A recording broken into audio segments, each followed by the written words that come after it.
It's time to get the meat birds out on grass.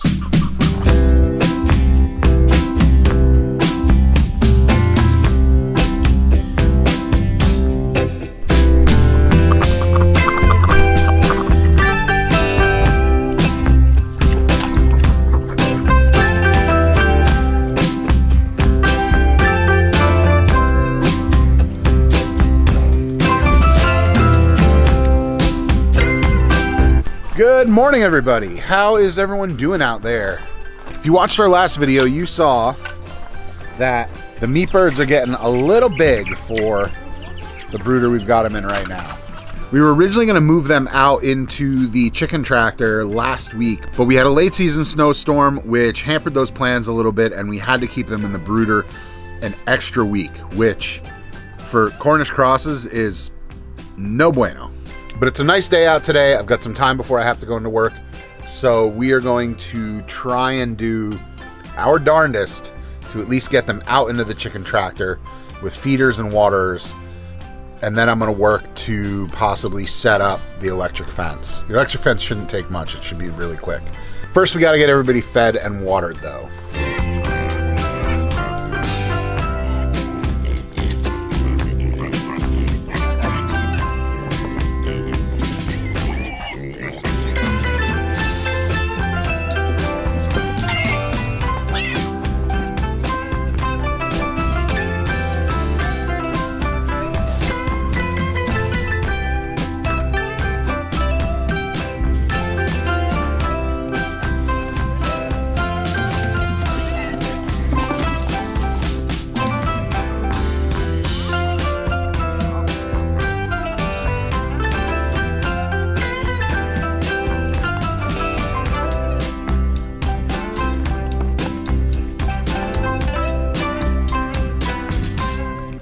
Pigs are fed, everybody's looking good there. I'm gonna hold off on feeding the meat birds because I found they tend to be a little bit more compliant when they're hungry. Most things are compliant when they're hungry.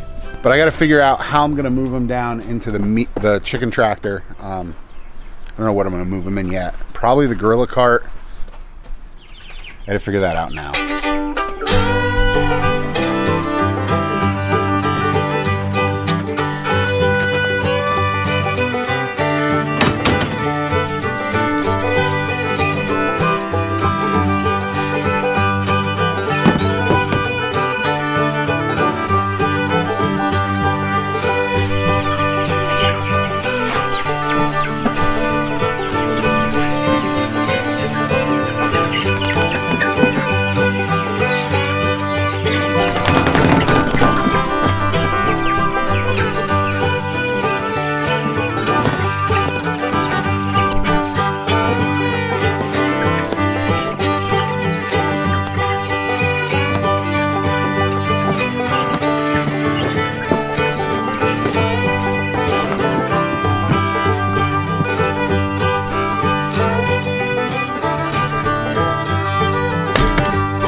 Hey, Emma.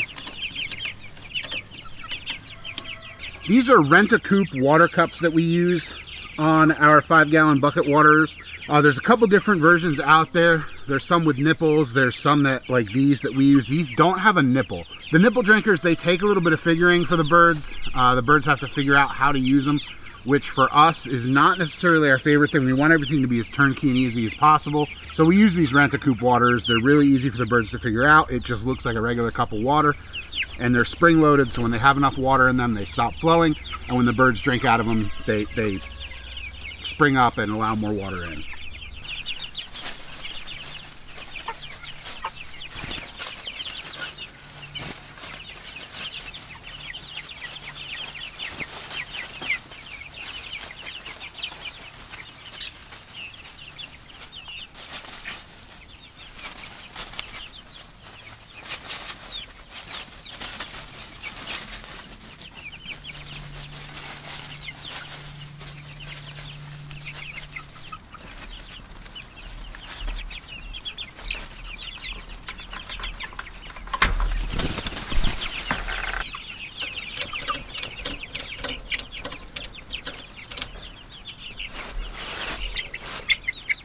I always tell people that say Cornish cross can't really be pastured.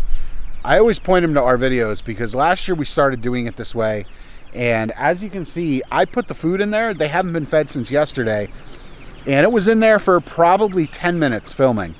And while a few may have come up and pecked at the food, they were way more content to scratch around in the leaves, and I saw a few of them were actually finding earthworms, and other ones were chasing them around trying to eat them.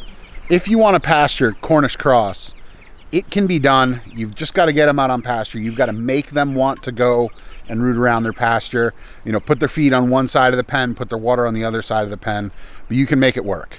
Last thing we're going to do today is I'm going to try and get the solar fence charger set up for this. I don't know if I'm gonna have enough time to get it done before I gotta leave for work. When do I have to leave? I gotta leave in like 45 minutes, so I think I can get a ground rod pounded in and the fence charger set and hooked up before I leave.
So that is it. The meat birds are officially moved outside. Guys, this is like, when I say there are chores and things that you do homesteading that I really love, and then I say that there are things that you really hate, moving meat birds is one of them. Cornish crosses, they're always kind of gross, and you know, they poop so much that when they're in the brooder, there's really no way. We were laying down shavings every day, and by the time we got home, that shavings were just caked with chicken poop. So, you know, when I say this is gross, it's gross. They're not going to be gross now that they're out on pasture, and they're going to have a lot more space to move around, a lot more space to root, a lot more space to poop. But the process to get them here today, I mean, I'm covered in chicken poop. I can just feel it. It's gross.